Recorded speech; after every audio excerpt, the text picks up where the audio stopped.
భక్తి ఛానల్కు స్వాగతం. జనవరి 22 శక్తివంతమైన మాఘ వినాయక చవితి అనేది వచ్చింది. ఈ నెల జనవరి 22వ తేదీ గురువారం నాడు వినాయక చతుర్థి వచ్చింది.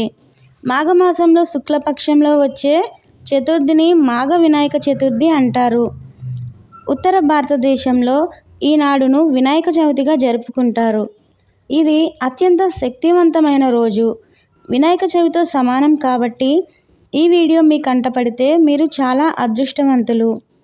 ఈరోజు గణపతిని పూజిస్తే మీ మనసులో ఉన్న ఆటంకాలు అన్నీ తొలగిపోతాయి.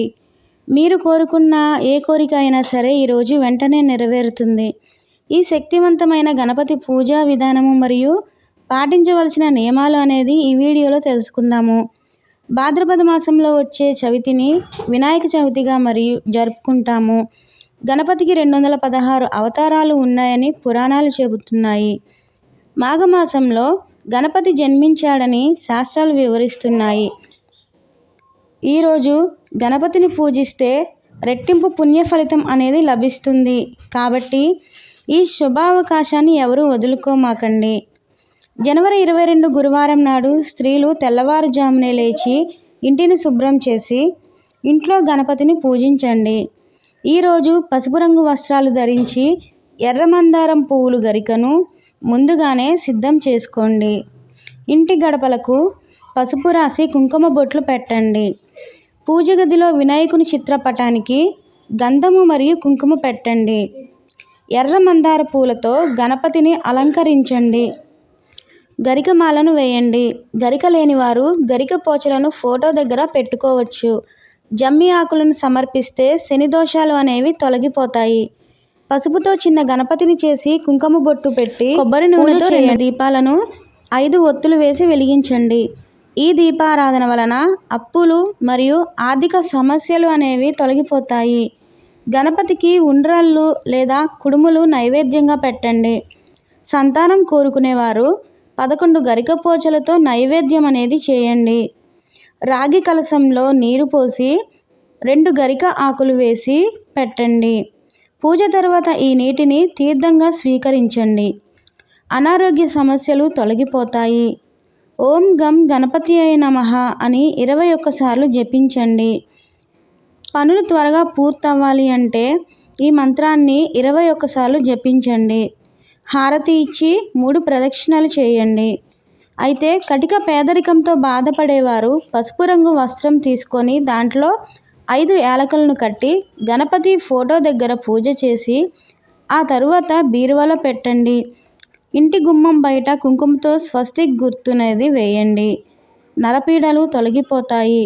కోరికలు నెరవేరాలి అంటే జిల్లేడు ఆకుపై గంధంతో గణపతి ఫోటో దగ్గర కట్టి పూజ చేయండి. ఇంకా ఉద్యోగం వ్యాపారం కోసం 11 పసుపు కొమ్మలతో మాల వేసి పూజించండి. గణపతి ఆలయంలో 5 ప్రదక్షిణలు చేసి కొబ్బరి చిప్ప దీపం వెలిగించండి. నువ్వుల నూనెతో దీపం వెలిగిస్తే ధనయోగం అనేది సిద్ధిస్తుంది. తెల్ల జిల్లేడు చెట్టుకు పసుపు కుంకుమ వేసి నమస్కరించుకోండి. అష్టైశ్వర్యాలు లభిస్తాయి. ఇక అనారోగ్యంతో బాధపడేవారు పచ్చిపాలు పోసి 3 ప్రదక్షిణలు చేయండి. ఈ చతుర్థి నాడు ఒక రాగి వస్తువు తప్పనిసరిగా కొనండి. డబ్బు పరంగా బాగా కలిసి వస్తుంది. అయితే భర్త ఆదాయం పెరగాలి అంటే గణపతి ఆలయంలో గరికమాలను సమర్పించండి. దేవాలయంలో నువ్వులు దానం చేస్తే 1,000,000 సార్లు దానం చేసిన పుణ్య ఫలితం అనేది ఈరోజు మీకు లభిస్తుంది. ఇంటి గొడవలు తగ్గాలి అంటే ఎర్ర వస్త్రంలో రాళ్ళ ఉప్పు 2 లవంగాలు మూట కట్టి గుమ్మానికి వేలాడ తీయండి. స్నానం చేసే నీటిలో రాళ్ళ ఉప్పు వేసుకొని స్నానం చేయండి. శని రాహుకేతు దోషాలు ఏమైనా ఉన్నట్లయితే తొలగిపోతాయి. ఈరోజు వినాయకుడితో పాటు శివుణ్ణి కూడా పూజించండి. గురువారం సాయంత్రం నాడు మల్లెపూలు శివ పూజ చేసి నువ్వుల నైవేద్యం అనేది పెట్టండి. వివాహ ప్రాప్తి దీర్ఘ సుమంగళి యోగం అనేది సిద్ధిస్తుంది. ఇక మాఘ వినాయక చతుర్థి కథ. అయితే ఈ మాఘ శుక్ల చతుర్థి రోజున చంద్రుణ్ణి చూడకూడదు అనే నియమం ఉంది. ఎందుకంటే ఇది గణేశుడు చంద్రుణ్ణి శాపించిన సంఘటనకు సంబంధించినది. పురాణాల ప్రకారము గణేశుడి భక్తుల నుంచి పొందిన మోదకాలు లడ్డూలు తింటూ కైలాసానికి తిరిగి వెళుతుండగా అయిన వాహనము ఒక ఎలుక కారణంగా ఇబ్బంది పడిపోయింది. అప్పుడు శివుని శిరస్సుపై ఉన్న చంద్రుడు గణేశుడిని చూసి విపరీతంగా చూసి నవ్వాడు. దానితో కోపోద్రేకంతో గణేశుడు పొట్ట పగిలి మరణించసాగాడు. దేవతలు శివపార్వతులను వేడుకొని గణేశుని పునర్జీవింపచేయాలని కోరారు. కానీ పార్వతి లేదా గణేశుడు చంద్రునికి ఈరోజు చంద్రుణ్ణి చూస్తే కనుక కలహాలు అనేవి తప్పనిసరి, తప్పుడు నిందలు అపవాదులు అనేవి పడతాయి అని శాపం ఇచ్చాడు. భాద్రపద చతుర్థి తప్ప మిగతా చతుర్థి వల్ల పొరపాటున కూడా ఈరోజు చంద్రుణ్ణి చూస్తే సింహప్రసేనాయ వదిత్ సింహో జాంబవంతహో హతః మంత్రం 21 లేదా 108 సార్లు జపించడం వలన, గణేశ పూజ చేసి పేదలకు దానం చేయడం వలన ఆ చంద్రుని చూసిన దోషాలు